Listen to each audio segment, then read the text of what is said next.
encore respirer l'odeur du napalm le matin.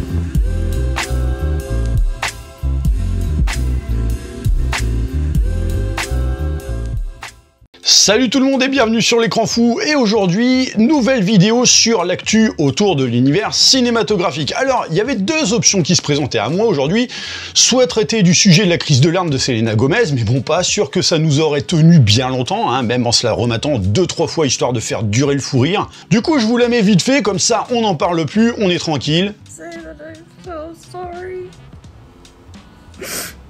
Only people attacked the children. Je suis vraiment désolé, mais je peux pas m'en empêcher. Ah non, mais elle est douée, hein. I don't understand. Vous êtes une amie à Pierre Chabrier, hein, c'est ça? À la différence que elle, eh ben, elle a pas besoin de cristaux de menthe, hein. Et oui, c'est ça le talent. Bon alors comme ça, juste pour vous resituer le truc, pour ceux qui sont pas au courant, elle a braillé au prétexte de la déportation massive de Mexicains clandestins par l'administration Trump, parce que, bah tu comprends, hein, elle est mexicaine elle aussi, bon, en fait, non, elle est juste à Merloc. Mais bon, ce qu'elle a oublié de vous dire, sûrement parce que elle a pas cherché bien loin avant de poster son cinoche, c'est que les personnes expulsés sont l'équivalent des OQTF chez nous pour des actes criminels graves tels que des meurtres, des VSS ou encore du trafic d'êtres humains et notamment d'enfants et du trafic de masse. Donc voilà le genre d'individu pour qui s'adressent les larmes de Selena Gomez. Bref, vous avez les grandes lignes de la petite histoire. Bon, néanmoins, l'autre sujet possible, c'était effectivement le scandale qui est sur le point de péter autour de la chronologie des médias françaises. Et du coup, bah oui, c'est de ça qu'on va véritablement parler. Mais évidemment, comme ça parle pas à tout le monde, on va faire un petit récap rapide pour rappeler un petit peu quoi est-ce que c'est la chronologie des médias. Donc en fait, c'est une règle qui vise à établir la chronologie de diffusion d'un film de cinéma selon les supports en France et uniquement en France. Donc c'est en fait un système unique que même certains pays nous envient, comme par exemple l'Italie, pour la simple et bonne raison que ce processus vise avant tout à contribuer à la survie des salles françaises, mais aussi à aider au financement du cinéma français, voire même européen. Eh oui, parce que la France, vous savez, hein, c'est l'Europe.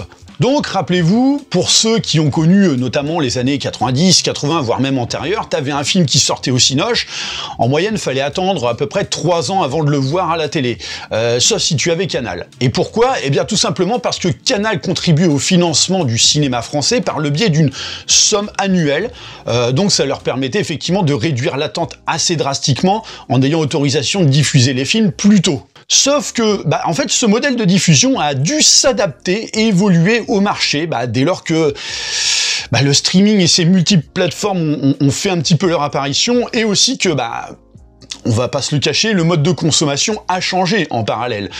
D'autant que le téléchargement illégal se faisant de plus en plus récurrent, il faut aussi trouver une manière adaptée de pouvoir le contrer au mieux. Même si je le cache pas, la chronologie des médias n'est clairement pas le bon moyen d'y parvenir au vu des délais. Mais alors, à titre personnel, bon ça c'est le vieux con en moi qui parle, hein, le problème de cette réduction de temps pour pouvoir voir un film de cinéma sur les télés, c'est qu'il fait perdre de la valeur au support audiovisuel et notamment cinématographique. À mon sens, en fait, ça les transforme en produits de consommation, enfin voilà, le produit du quotidien qu'on consomme et qu'on oublie aussi sec, parce que tout est disponible tout de suite. Avant, il y avait... Voilà ce petit côté événementiel, parce que on alimentait chez le consommateur une certaine notion de patience, d'attente, qui était récompensée par le plaisir le jour du visionnage. Sauf qu'aujourd'hui, à mon sens, tu perds en appréciation, parce que tu veux tout de suite, et tu l'as tout de suite. Et je pense que le fait qu'on ne soit pas foutu de citer 10 films cultes sur la dernière décennie en est assez révélateur. Là où sur les décennies précédentes, on pourrait en citer à l'appel des films cultes. Parce que, à mon sens, notre notion d'appréciation a changé, et pas de manière positive, avec cette évolution de chronologie des médias et l'avènement du streaming. Et c'est pas une question que, non, il n'y a pas de film culte de ces 10 dernières années. Non, c'est juste que, comme je le disais, c'est ce mode d'appréciation qui a évolué parce que tout est devenu du produit de consommation de masse. Enfin bref, faudra qu'un jour on en parle, hein, justement sur la chaîne de ça. Bref, donc bon, désolé pour le petit aparté. Donc par exemple, pour la chronologie des médias, par exemple aux États-Unis, un film qui sort en salle peut être exploitable sur une plateforme sous 45 jours. Bah nous, c'est pas du tout ça. Voilà. En fait, les délais d'attente pour l'exploitation d'un film en France s'avèrent beaucoup plus complexes et soumis à d'énormes réglementations. Donc, quand je citais par exemple le cas de Canal+, comme étant autrefois un cas exceptionnel, faut savoir qu'aujourd'hui, chacun des distributeurs de streaming fait vraiment l'objet d'une exception selon, selon comment il accepte de financer le cinoche français. Alors, en exemple, et je vais prendre le cas de 2022 parce que oui, en fait, en janvier 2022, donc ça a été une période charnière pour la chronologie des médias puisque elle en a vu une véritable réforme, donc une réforme visant à redéfinir les règles et le calendrier de diffusion. Donc on s'est retrouvé avec le fait qu'un film puisse être exploité à la vente, donc que ce soit sur support physique ou en SVOD, 4 mois après sa sortie en salle. Donc Canal et OCS ont vu leur temps passer de 8 mois à 6. Mais ça, c'est parce qu'en fait, ces plateformes mettent à mort de pognon sur la table pour ça. Mais ça, on va y revenir avec les chiffres pour mettre en lumière l'entubri en cours. Ouais, je sais, Antubri, ça n'existe pas. Je viens de l'inventer. D'ailleurs, je vais déposer un dossier pour le rendre exploitable dans la langue française, hein, avec bien sûr une soumission au droit d'auteur. Bref, et pour ce qui est des autres plateformes et chaînes nationales, qu'elles soient publiques ou privées, initialement on était à 36 mois, donc ça aussi, ça a été revu à la baisse selon ce que chacun donnerait. Donc Netflix en tête, juste après Canal et OCS, avec une exploitation sur leur plateforme au bout de 15 mois, tandis que Prime, Apple TV+, ou encore Disney+, étaient à 17 parce qu'ils ont refusé de mettre la main à la poche pour aider au financement du cinéma français. Donc déjà, entre un groupe comme Netflix qui donne du blé et un autre qui donne que de chi, il y a que 2 mois d'écart, ça fait pas BZF. Et vous allez voir par la suite que c'est tout bonnement scandaleux ce qui a été redéfini en 2025. Et justement, le cas qui va évidemment nous intéresser, c'est celui de Mickey. Et ouais, c'est toujours eux qui reviennent, hein. Ils peuvent pas s'empêcher de faire scandale.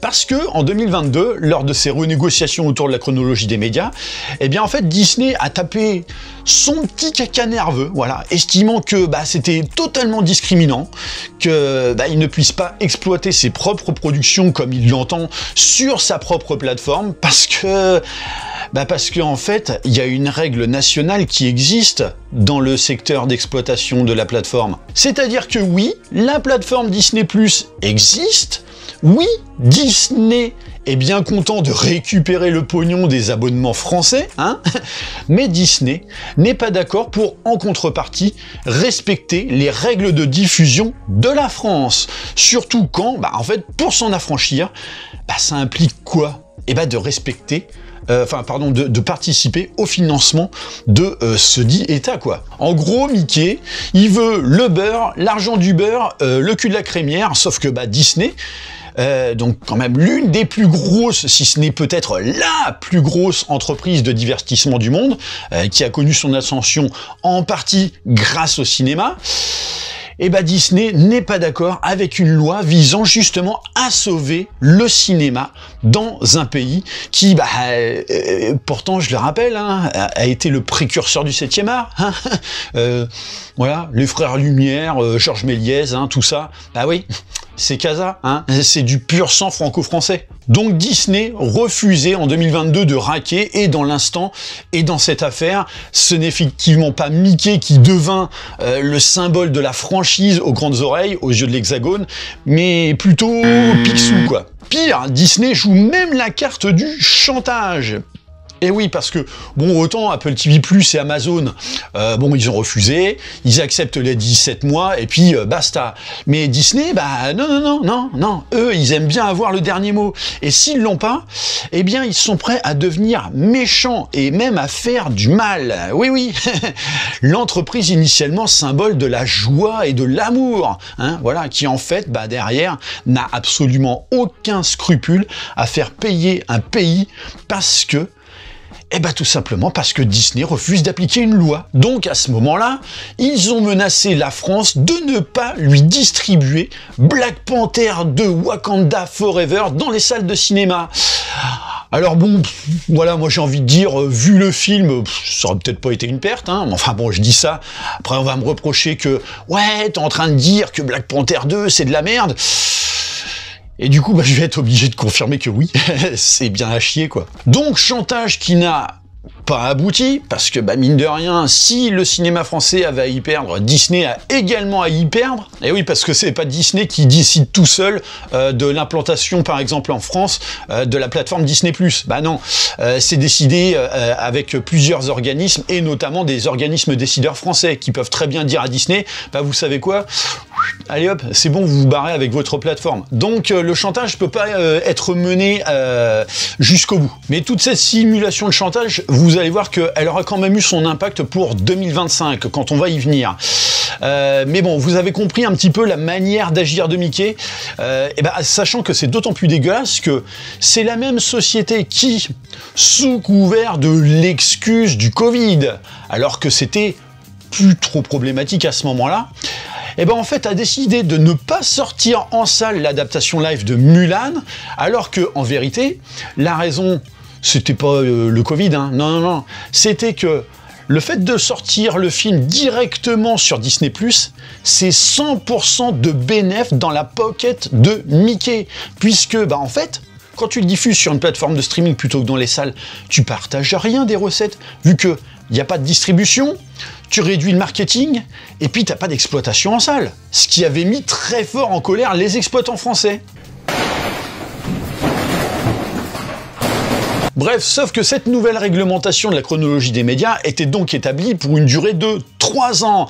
Donc oui, là on est en février 2025, et donc elle a changé. Et alors j'aime autant vous dire que c'est pas du goût de tout le monde, et qu'il y a rien qui peut nous amener à nous en réjouir. Si ce n'est que désormais, oui, les Marveleux, qui ont déjà vu Deadpool et Wolverine 3 fois en salle et l'ont téléchargé illégalement un mois après, au point de l'avoir vu 10 fois de plus, ils sont tous foufous, parce que ils vont pouvoir l'avoir plus vite sur Disney+. Mais alors, qu'est-ce qui a changé en 2025? Et d'ailleurs, pourquoi ça a changé? En fait, il faut savoir que Disney a décidé, dans le cadre de cette réforme 2025, de mettre la main à la poche. Et oui, une grosse pince qui sort son larfeuille. Vous l'auriez pas cru, hein? Sachez que moi non plus. Mais vous allez voir dans quelle proportion, et vous allez vous rendre compte du foutage de gueule. Donc, comme je l'expliquais tout à l'heure, la ristourne de temps pour pouvoir exploiter les films sur sa plateforme dépend effectivement de quoi? De l'argent que tu es prêt à investir dans le cinéma français. Donc, par exemple, le champion toute catégorie, c'est effectivement Canal, puisque Canal glisse un pourliche de 220 millions par an, rien que ça. Oui, pour le cinéma français toute catégorie. Voilà pourquoi il peut jouir de diffusion des films si tôt, donc à 6 mois de la sortie en salle. Et en fait, cet argent, ça va aussi bien dans des prods comme Le Dernier Tuche, que dans des films genre Toutes pour une. Et oui, vous savez, ce fameux film défendu par les représentants de la bien-pensance du monde du cinéma, qui sont en fait les premiers à cracher sur le capitalisme, ou encore un système économique qui détruit l'écologie, et j'en passe sous couvert de justice sociale. Et celui qui en prend effectivement pour son grade, souvent, c'est Bolloré, alors que ces gens, bizarrement, ils s'en plaignent moins, quand il est question d'accepter son fric pour pondre leur bouse. Alors attention, je suis pas du tout en train de défendre Bolloré, loin de là, j'ai même pas Canal, perso. Mais j'irai pas cracher sur quelqu'un pour ensuite accepter son oseille. Question d'intégrité. Eh oui, sauf que ces gens-là, en fait, ils en ont pas d'intégrité. Je vous emmerde.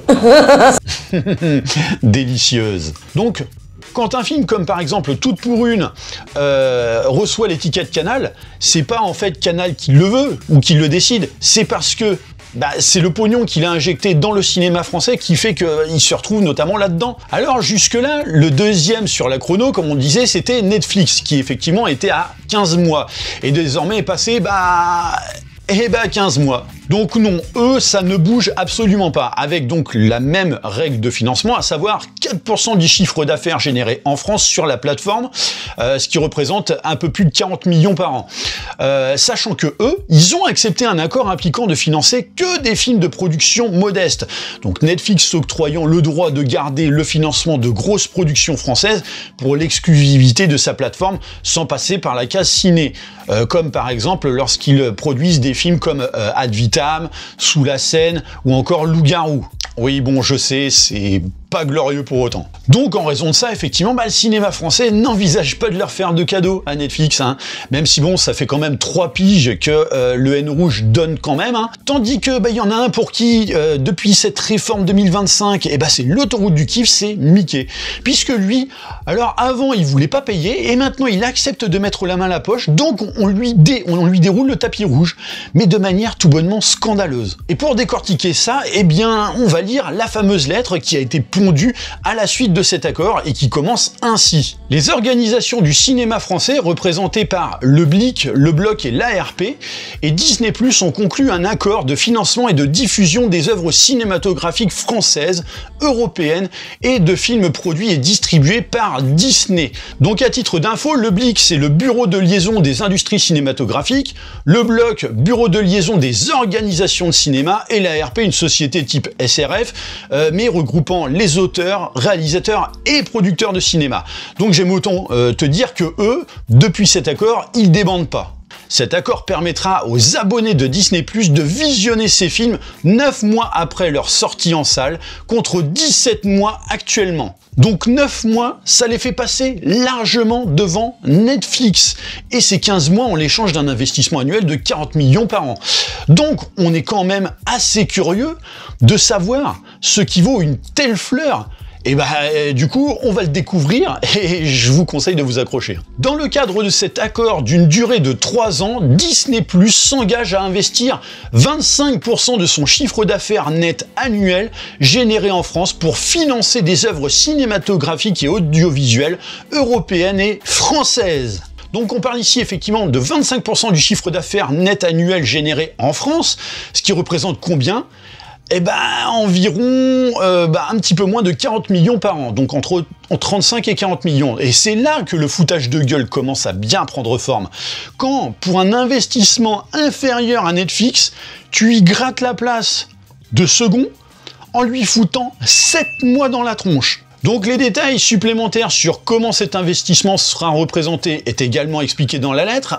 Ainsi, Disney+ s'engage sur un investissement sur 3 ans, puisque dans 3 ans, voilà, en 2028, il y aura également une réforme, donc voilà, c'est à peu près tous les 3 ans maintenant, en achat et en préachat, dans la création cinématographique, et à financer un minimum de 70 films sur cette période, en assurant une diversité de genres et de budget. Alors évidemment, on va s'arrêter là, parce que vous commencez sûrement à faire des bonds sur votre chaise à l'idée d'avoir lu, comme moi, diversité de genre.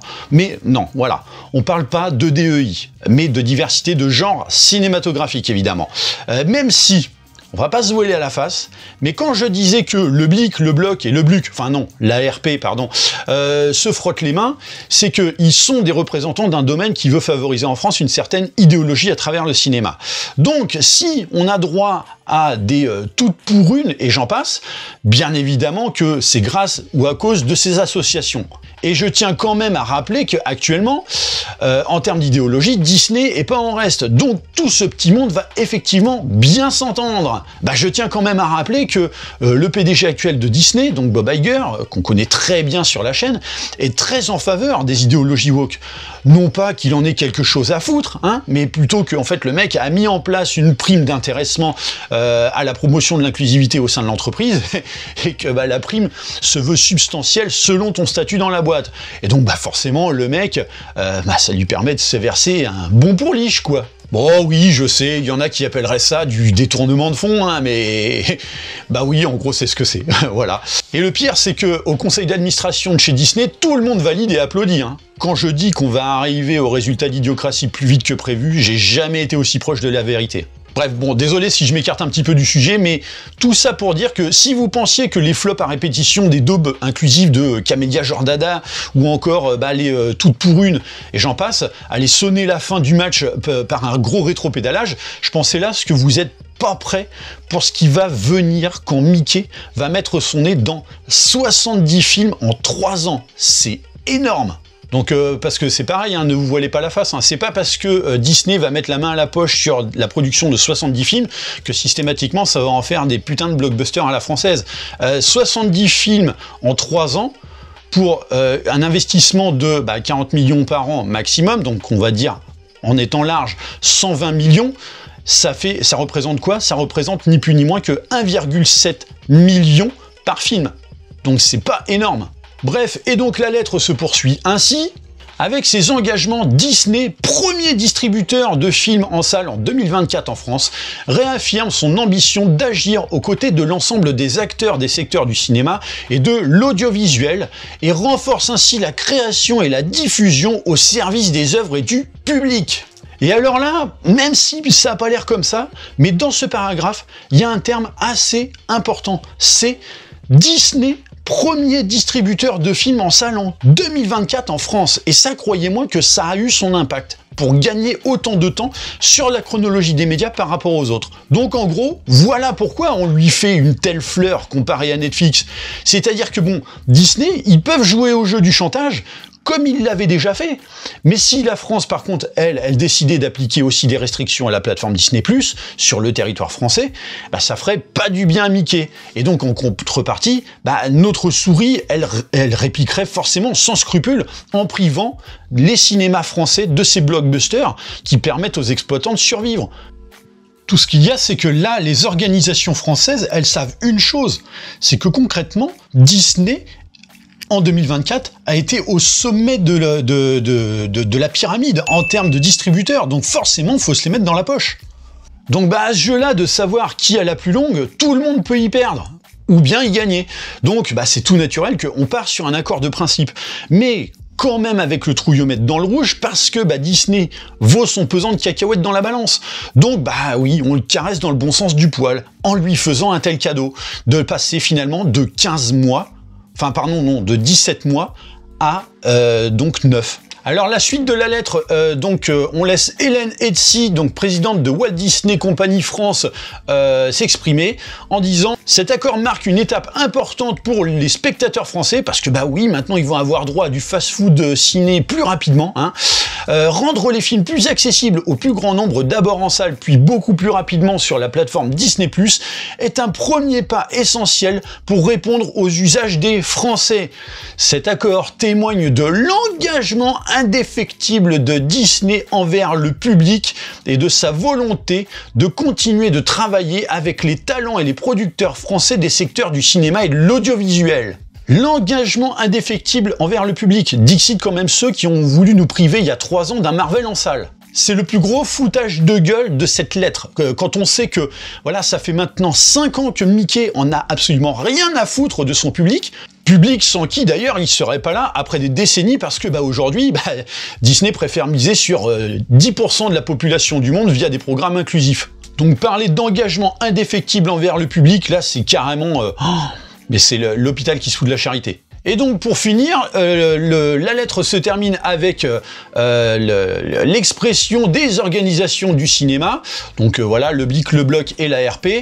Nous sommes très heureux que Disney Plus rejoigne les opérateurs signataires de la chronologie des médias, ayant conclu un accord de financement et de diffusion avec le cinéma, lui permettant ainsi de renforcer son soutien à la création française et européenne et de proposer à ses abonnés des films récents. Donc voilà, en fait, ils répètent tous à peu près la même phrase, hein. Mais en gros, ça revient à ce que je disais, c'est-à-dire qu'eux, ils se frottent les mains parce que, en plus du financement, ils sont devenus potes avec une firme qui a vraiment à cœur d'imposer les mêmes idéologies. Ah bah je dis ça, mais bon, il paraît qu'à la direction de Disney, ils ont beaucoup aimé la cérémonie d'ouverture des Jeux Olympiques, hein, chez nous. Donc bon, je dis ça, je dis rien. Et là, je le répète, hein, 70 films en 3 ans auxquels Disney va contribuer. Hein. Mais en attendant, si Netflix ne s'est pas encore trop exprimé quant au fait que pour la même somme déboursée par an, il se prend 8 mois dans la tronche par Disney, qui arrive comme une fleur alors qu'en fait il avait fait un bras d'honneur à la chronologie des médias il y a 3 ans.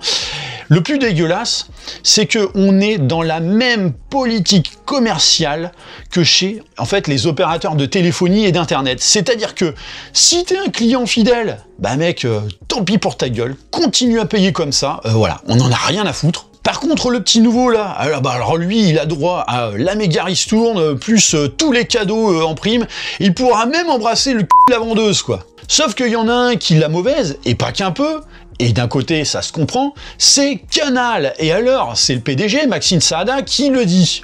Si Disney+ bénéficie d'une fenêtre de diffusion à 9 mois pour un investissement de 38 millions d'euros par an, alors il faut revoir nos obligations qui sont bien plus lourdes. Et là, c'est tout à fait légitime, parce que je le rappelle, mais Canal, c'est 201 millions par an qu'il débourse. Et ce qui risque d'en découler, c'est que Canal va peut-être, aux prochaines négociations, revoir son modèle d'investissement, estimant que de toute façon, ils pourront pas aller sous la barre des 6 mois pour la somme déboursée, parce que de toute façon, les organismes régissant la chronologie des médias n'autorisera jamais une diffusion télévisuelle en dessous de ce seuil. Mais pour Canal, 220 millions pour 6 mois depuis des années, quand Mickey dépense 35 millions pour passer à 9 mois que depuis maintenant, oui, ça a moyen de la foutre mauvaise pour Canal.